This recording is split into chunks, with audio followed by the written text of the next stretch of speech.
Hey guys, ito na po yung update ko tungkol sa last post ko, yung sa seasonal farm worker, yung application ng asawa ko. Hindi ako nakapag-update, 'di ba, ng susunod. So, ito yung next. And paalis kami ngayon for his medical. Sabihin ko sa inyo mamaya yung step by step na ginawa nila before this medical. Sige guys. Bye!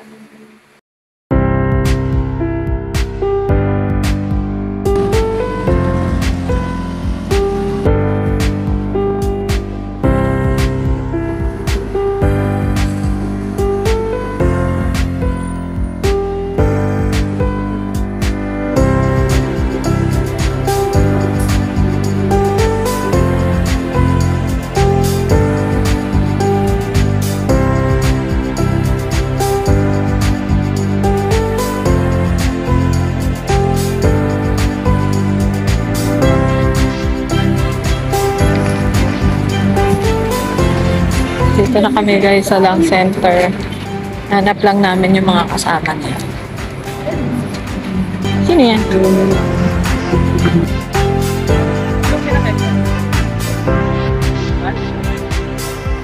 ano pala man, hindi ko na. Yung sterile.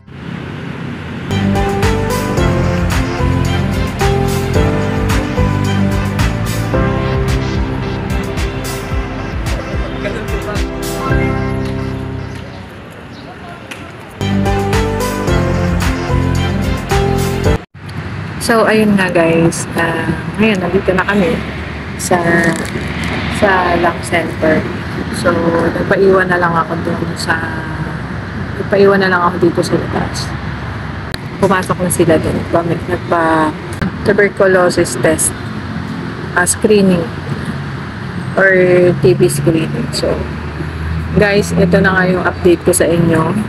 Di ba sabi ko sa inyo, after nung una kong video na nag-sign ng contract si husband, ay mag-update ako sa inyo. So guys, sinishare ko lang sa inyo yung journey niya sa pag-a-apply niya ng seasonal farm worker sa Korea. And at the same time, gusto ko rin to na maging parang remembrance. Parang meron akong papanood din soon. Actually, nakaalis na siya dati. Galing na rin siya doon as seasonal farmer. Yung mga time na yun ay hindi ko yun na-record, hindi ko na-vlog. Ngayon, gusto ko itong i-film to. Ayun nga, after nung kanilang contract signing, next nun ay nag-language training sila. Mga Koreans yung mga nagtitrain sa kanila. And at the same time, meron din sila mga assistant na Filipinos. Mga taga-LGU. So, siguro mga ilang days din yun. Pero hindi sunod-sunod. Kasi this time, kasi parang nagkaroon na ng problema sa Department of Migrant Workers, DMW.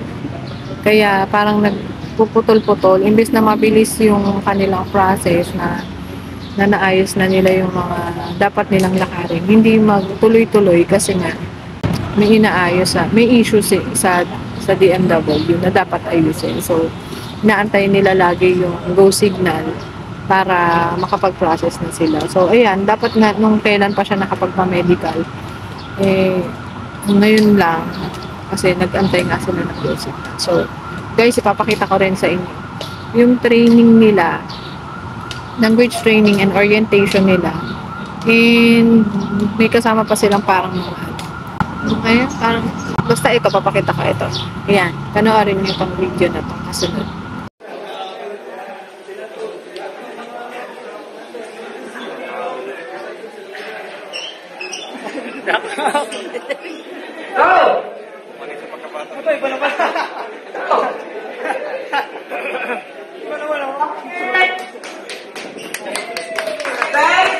Ayan, tapos after niyan, ito naman yung kanilang parang nagkaroon sila na batch 2 contract signing. Pumunta rin kami kasi pinasa namin yung bank book details namin. Pina-print namin, then pinasa namin doon. May kailangan i-sign. Kaya nag-sign din kami. After nyan, ito na yung medical. So, update ko kayo ulit kung next na mangyayari dito. Marami rin silang kasabay ngayon na mga nauna sa kanilang magpa-medical. So, they're here now for the result of their, medical. Yung screening nila sa TB. Kinukuha nila yung result nun. So, after nito, kapag okay ang result nila, they'll go ahead for medical, general check-up na. Yan, sunod-sunod na yan. Then, after this, kung di ako nagkakamali, ay, ano na to, visa na. Antayin na nila yung visa nila, then, ticket. And hopefully, ito guys, I'm asking for your prayer kasi, ayun nga, syempre may mga kailangan bayaran. May placement sila, yung sa visa nila, yung travel insurance nila, ticket, syempre, napakaraming kailangan bayaran. Pero, as I've said, wala kami talagang hawak na kahit ano para doon. Pero, I still believe and I firmly believe na talagang kapag pinahintulutan ng Panginoon yan, pag will ng Lord yan, walang makakahadlang, walang wala. What I mean is, walang wala. Kahit wala kaming hawak. Wala yan sa Panginoon. Example ko lang guys sabi ko nga sa asawa ko, umattend ka lang na umattend sa mga orientation, ganyan. Basta kumilos ka kasi yan nga yung sinasabi, di ba, na faith without works is dead, di ba? Let's say, I have faith na makakaalis siya, na matutuloy siya sa Korea, pero hindi naman kami kumikilos, hindi kami pumupunta sa mga orientation, hindi kami pumupunta every time na magpapatawag sila na kung ano mang meeting. Wala mangyayari kung nasa bahay lang siya. I have faith na makakalis ka. Paano ka makakalis? Nandito ka lang, di ba? Or hindi ka naman pumupunta sa mga kailangang pag-meetingan, gano'n. Ayun. Kaya sabi ko sa kanya, sama ka lang ng sama. As long as may budget ka naman pang gasolina, ganyan, pumunta ka lang. Magpaalam ka sa work mo na you have to attend a meeting, gano'n. Ito nga, itong medical na to, diba, nung unang video, sabi ko, wala kaming budget para sa mga susunod pa na pang step na gagawin. But I have faith sa Lord na He will provide everything that we need. All we have to do is pray and do the work, diba? And kumilos din. Hindi naman puro sa Lord lang. Siyempre, kilusan mo din. Paano mo mapapakita yung faith mo sa Lord kung hindi ka naman kikilos? Diba? So, ayun. Itong time na to, na nakapagpa-medical siya, provision to ng Lord. Hindi namin, nung nag-film ako ng video, nung unang video ko, I have no idea kung saan kami kukuha ng pang-medical. But now, we're here. Nagpapa-test siya. Diba? It's God's provision. Another example na why I believe na kapag will ng Panginoon na makakaalis siya. Yung first na alis niya ay sabi sa GC nila, kung kayo po ay colorblind, wag na po kayong tumuloy. Dahil sayang lang, ganyan. Sayang lang yung gastusin. Sino po yung mga colorblind? So, in short, marami pong nag-back out. Meron nga po kaming kasabay dito. Nandito na kami mismo sa lung center.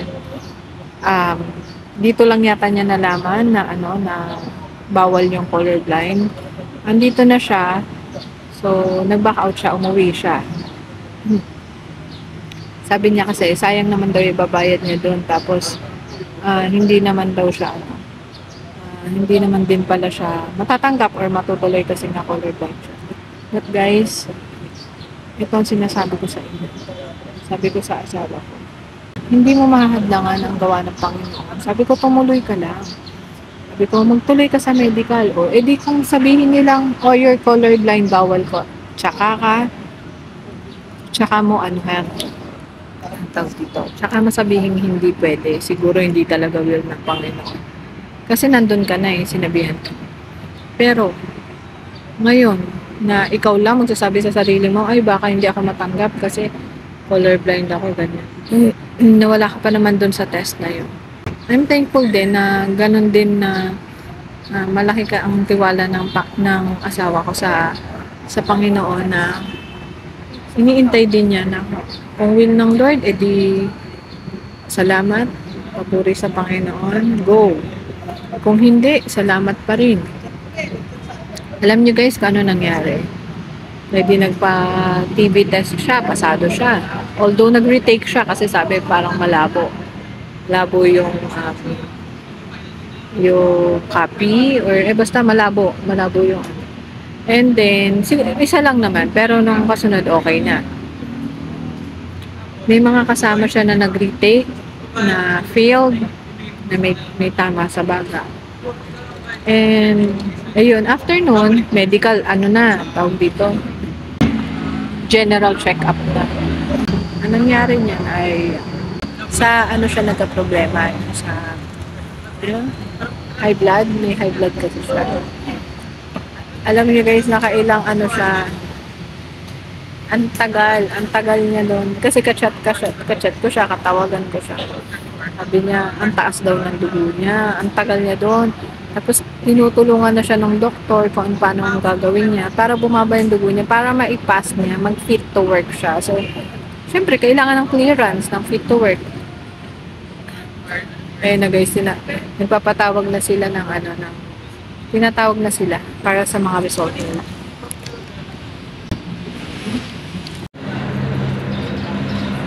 Tapos, inabot yata siya ng hapon, nakailang BP siya para mag-okay yung blood niya. Tapos, pinainom siya na, ang tawag yan, ng pineapple, pinakain ng bawang, pa ba, maraming ginawa. So, yung doktor na nandoon, parang tinutulungan na rin siya kasi parang gusto nga rin na makaalis nga siya. At, isang paraan din guys yun na kaya natuloy siya. May mga ginagamit ng Panginoon kapag will ng Panginoon na ito'y para sa iyo. May mga gagamitin siya na taon, instances, na pangyayari para lang talaga matupad yung kanyang. Hindi iyon nga. At until nabigyan siya ng clearance, bumaba naman yung dugo niya, may pinainom yata sa kanya. And niresetahan na rin siya ng maintenance niya kasi nga may high blood nga siya. So, before siya umalis, nung nakaraan, ay may mga dala siyang gamot na pang-maintenance na kailangan niya mabili yun. Hindi siya pwedeng umalis ng bansa kapag hindi niya nabili lahat. So, in short, nakagastos kami ng malaki para sa gamot before siya umalis. And, ano pa? Ayun, yung sa colorblind na sinasabi ko sa inyo. Bakit siya pumasa? Kasi walang test ng colorblindness. O sabihin na kailangan pagka colorblind ka, hindi ka papasa, hindi ka pwede, bawal ka. Walang test. Hindi sila tinest ng colorblind. Sa pagka-colorblind, yung lang, vision, yung kung malabo mata mo, yung 20/20, ganyan. Yun lang ang test. Kaya talaga grabe ang pagpasalamat ko sa Panginoon that time. Yung sinabi niya sa akin na wala. Kasi yun talaga yung iniisip ko noon, kung ano mangyayari. Kung talaga bang bawal or kung talaga bang may test na gano'n. Ayun, kaya kaya naalala ko yung mga kasama niya dito na umuwi nung pagkakadating dito, umuwi sila. Parang talagang wala na sila ng pag-asa kasi colorblind nga doon sila. Parang nanghinayang ako kasi kung nagpa-test sana natuloy din sila. Diba? Pero ayun, lahat naman ng mga bagay na yun ay everything has its own reason kung bakit nangyayari mga bagay. Maybe, hindi talaga sila inano ng Lord na tumuloy kung whatever it is, di ba? Yun yung sinasabi ko na pag will ng Panginoon, mangyayari yan. Kahit meron ka, kahit wala ka, kahit ano pa mang sitwasyon. Kaya this time, gano'n na lang ang paniniwala ko sa Lord na as long as nakikita niya yung pagsusumikap niya at yung pananampalataya niya sa Kanya, yung pagtitiwala niya na sa kapangyarihan niya, kaya niyang gawin lahat ng bagay. So, kung sa atin, kung tayo, titingin lang tayo sa mga sarili natin, wala naman tayong kaya. Kaya, I'm so excited sa mga gagawin pa ng Panginoon sa mga susunod na steps after nito. So, kung I pray na papasa siya sa TB test, then sa medical check-up, and kasi ang naging issue kasi sa DMW daw yung may mga naniningil daw na malalaki para daw doon sa pag-alis ng mga seasonal farm worker. So, ayun ang inaantay namin kung matutuloy ba yung 60K na babayaran namin or hindi, or kung may babayaran pa rin, kung magkano ba yung I believe that God is in control. Kung ano man yung mga kailangan, naniniwala ko ipoprovide ng Panginoon lahat yan. So, ayun guys, hinihingi ko pa rin yung prayers nyo para sa provision ng Panginoon sa pangangailangan niya, sa pagpunta niya sa Korea. And kasi isa pa ang reason, kaya kami nagsusumikap na matuloy siya kasi syempre, ilan ang kids namin, 6. And I have two babies na merong ASD or autism.